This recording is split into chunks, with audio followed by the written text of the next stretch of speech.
সুপ্রিয় দর্শক, আসসালামু আলাইকুম। আপনাদের সবাইকে স্বাগত জানাচ্ছি এখনকার আলোচনা। আপনাদের সঙ্গে আছি আমি সিরাজুল ইসলাম।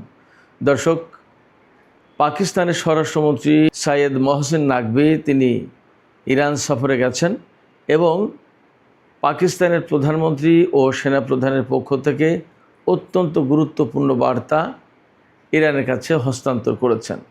এই গুরুত্বপূর্ণ বার্তার মানে কি, তার একটা ব্যাখ্যা ইরানের বার্তা সংস্থা ইরনা দিয়েছে। পাকিস্তানের স্বরাষ্ট্রমন্ত্রী ইরানের কাছে যে বার্তা হস্তান্তর করেছেন, সেই বার্তায় আসলে কি আছে? অন্যদিকে লেবাননের সেনাপ্রধান কিন্তু পাকিস্তান সফরে এসেছেন। এটা আর একটা গুরুত্বপূর্ণ ব্যাপার। আসলে পর্দার আড়ালে কি হচ্ছে? পাশাপাশি ইরানের দুটি ড্রোন ভূপাতিত করার দাবি করেছে আমেরিকা। এর মানে দাঁড়াচ্ছে ইরানের পক্ষ থেকেও নিশ্চয়ই পাল্টা হামলা আসবে এবং ধারণা করা হচ্ছে যখন আবার নতুন করে ডিপ্লোম্যাটিক প্রসেস শুরু করার চেষ্টা হচ্ছে পাকিস্তানের পক্ষ থেকে, তখন কিন্তু আমেরিকা মাঝে মধ্যেই ইরানের উপর হামলা করছে, যার কারণে দুই পক্ষের ভেতরে উত্তেজনা কমার চেয়ে বাড়ছে। আজকের এই ভিডিওতে আর একটা গুরুত্বপূর্ণ খবর থাকবে। সারা বিশ্বে ইসরায়েলের প্রতি মানুষের নেতিবাচক মনোভাব বাড়ছে, তার একটা জরিপ প্রকাশ হয়েছে। সেই জরিপে কোন দেশের কার কী অবস্থা, অর্থাৎ কোন দেশে সবচেয়ে ইসরায়েলের মানুষকে ঘৃণা করে বেশি, এই সম্পর্কে ছোট্ট কিছু তথ্য থাকবে। তো সুপ্রিয় দর্শক, চলুন আমরা বিস্তারিত আলোচনায় চলে যাই। তার আগে বলি, আজকের আলোচনা যদি ভালো লাগে তাহলে আপনারা লাইক, কমেন্ট, শেয়ার করবেন এবং চ্যানেলটি সাবস্ক্রাইব করে সাথেই থাকবেন প্লিজ। চলুন দর্শক, এবার বিস্তারিত আলোচনায় চলে যাই। পাকিস্তানের স্বরাষ্ট্রমন্ত্রী সাইয়েদ মহসিন নাকভি তিনি গতকাল ইরান সফরে গেছেন। এটা আগেই বলা হচ্ছিল। আমি এর আগে দুটো ভিডিওতে অন্তত তার সফরের কথা বলেছিলাম। তার সফরটাকে আমি বিশেষভাবে পর্যবেক্ষণে রাখছিলাম বা গুরুত্ব দিচ্ছি এই কারণে যে যখন ইরান এবং আমেরিকার মধ্যে যুদ্ধবিরতি বা যুদ্ধের অবসান বা শান্তি চুক্তির ব্যাপারে যখন একেবারেই একটা অচল অবস্থা বিরাজ করছে, তখন পাকিস্তানের পক্ষ থেকে নতুন করে একটা উদ্যোগ নেওয়া হচ্ছে। এই কারণে এটা বিশেষ গুরুত্বের দাবি রাখে, কারণ পাকিস্তান নতুন করে যে উদ্যোগ দিচ্ছে এর ভিত্তিটা কি আছে এবং কি হবে আসলে। তার আগের একটা প্রসঙ্গ ছিল যে পাকিস্তানের সেনাপ্রধান ফিল্ড মার্শাল আসিম মুনির তিনি নিজ হাতে এই চুক্তির খসড়া লিখছিলেন এবং আশা করা হচ্ছিল যে তিনি এমন কিছু লিখবেন, এমন কিছু বলবেন, এমন কিছু উপস্থাপন করবেন দুই পক্ষের সামনে, যা দুই পক্ষকে আসলে আশ্বস্ত করবে এবং একটা ভালো অগ্রগতি অর্জিত হতে পারে, এমনকি দুই পক্ষের ভেতরে চুক্তি হয়ে যেতে পারে। সেই কারণে মহসিন নাকভির এই সফরটাকে আমি বিশেষভাবে গুরুত্ব দিয়ে দেখছিলাম।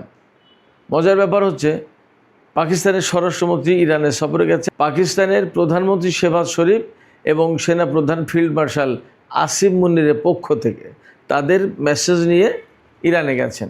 তার মানে আমি ধারণা করছি যে জেনারেল আসিম মুনির যে খসড়া লিখেছিলেন এবং পাকিস্তানের পক্ষ থেকে আরও কিছু বক্তব্য দিয়ে তাকে পাঠানো হয়েছে। এবং মহসিন নাকভি এরই মধ্যে ইরানের স্বরাষ্ট্রমন্ত্রী ইস্কান্দার মোমেনির সঙ্গে বৈঠক করেছেন এবং আজকে আমি যখন ভিডিও করেছি হয়তো ততক্ষণে মহসিন নাকভির ইরানের পররাষ্ট্রমন্ত্রী সাইদ আব্বাস আরাগচির সাথে বৈঠক হয়ে যাবে।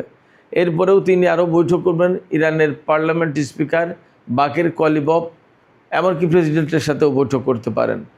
ইরানের রাষ্ট্রীয় বার্তা সংস্থা ইরনা, এই সংস্থাটি বলছে পাকিস্তানের পক্ষ থেকে গুরুত্বপূর্ণ মেসেজ আনার মানে হচ্ছে সেটা ইরানের সর্বোচ্চ নেতা সাইয়েদ মুস্তফা খামেনির জন্য এই বার্তা পাঠানো হয়েছে এবং এই বার্তা সর্বোচ্চ নেতার কাছে পাঠানো হবে, পৌঁছানো হবে। এই বার্তায় কি আছে যদিও কেউ এই ব্যাপারে একদম পরিষ্কার করে কিছু বলেনি, কোনো আকার ইঙ্গিতেও আমি অনেক খোঁজাখুঁজি করেছি, কোনো আকার ইঙ্গিতেও কিছু পাইনি।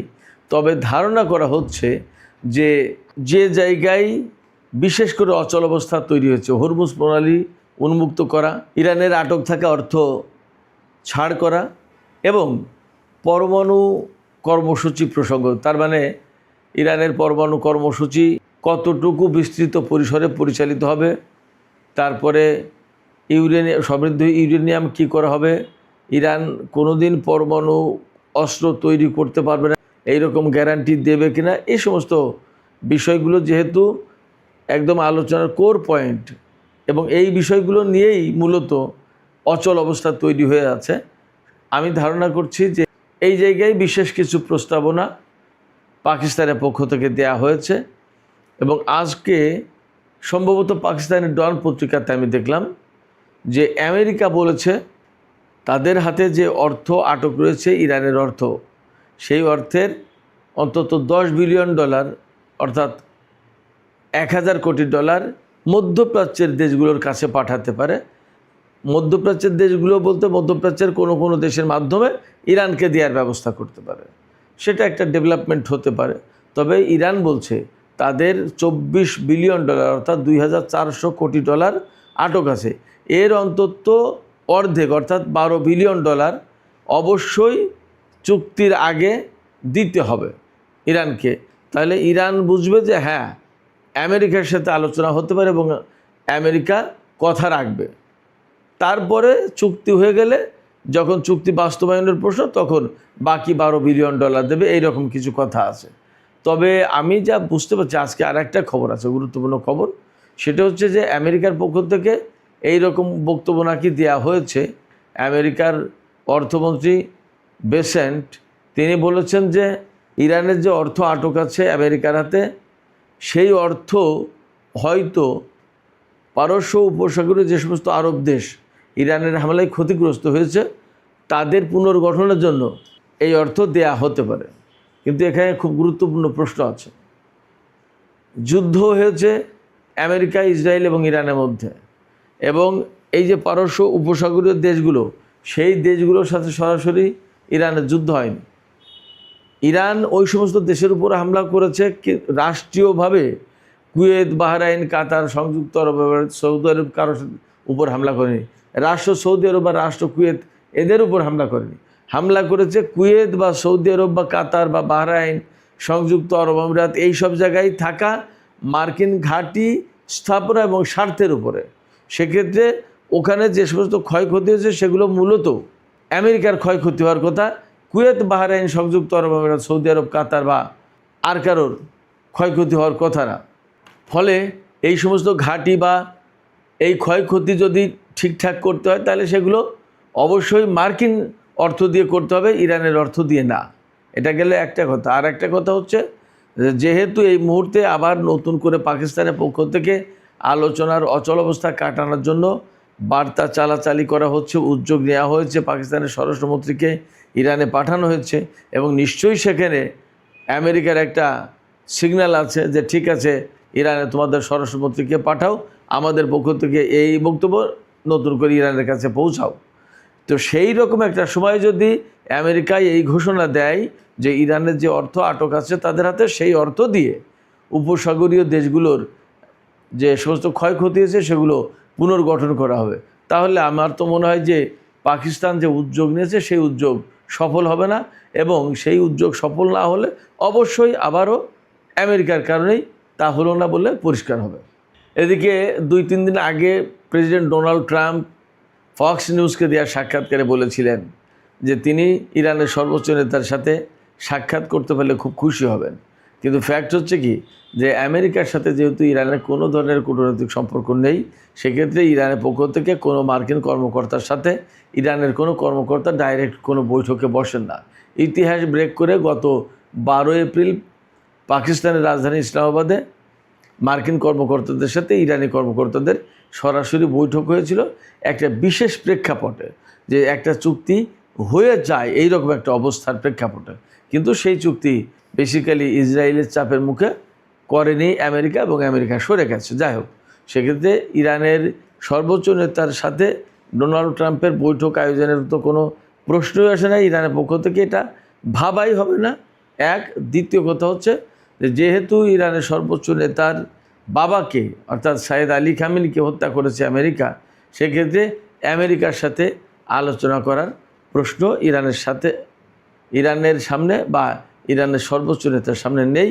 এটা বরং একটা ঘৃণার ব্যাপার তাদের কাছে, আমি ব্যক্তিগতভাবে যা মনে করছি। যাই হোক, সুপ্রিয় দর্শকের পাশে আর একটা গুরুত্বপূর্ণ খবর আছে।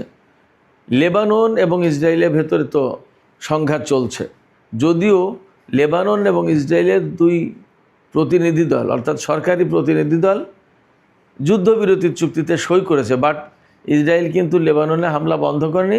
আর লেবাননে যেহেতু ইসরায়েলের হামলা বন্ধ হয়নি, সেক্ষেত্রে লেবাননের যে প্রতিরোধকামী সংগঠনটা তারাও তাদের হামলা বন্ধ করেন এবং তারা এই যুদ্ধবিরতি চুক্তিকে গোলামি চুক্তি বলে এটাকে নাকচ করেছে। এই প্রেক্ষাপটে লেবাননের প্রতিরোধকামী সংগঠনের সাথে ইসরায়েলের সামরিক বাহিনীর যুদ্ধ বা সংঘাত অব্যাহত রয়েছে। এই অবস্থায় গতকাল অন্তত 2 জন ইসরায়েলি সেনা নিহত হয়েছে লেবাননের প্রতিরোধকামী সংগঠনের পাল্টা হামলায়। এর ভেতরে একজন কমান্ডো ব্রিগেডের ক্যাপ্টেন রয়েছেন, তিনি একজন কর্মকর্তা অফিসার লেভেলের সেনা, তিনি মারা গেছেন।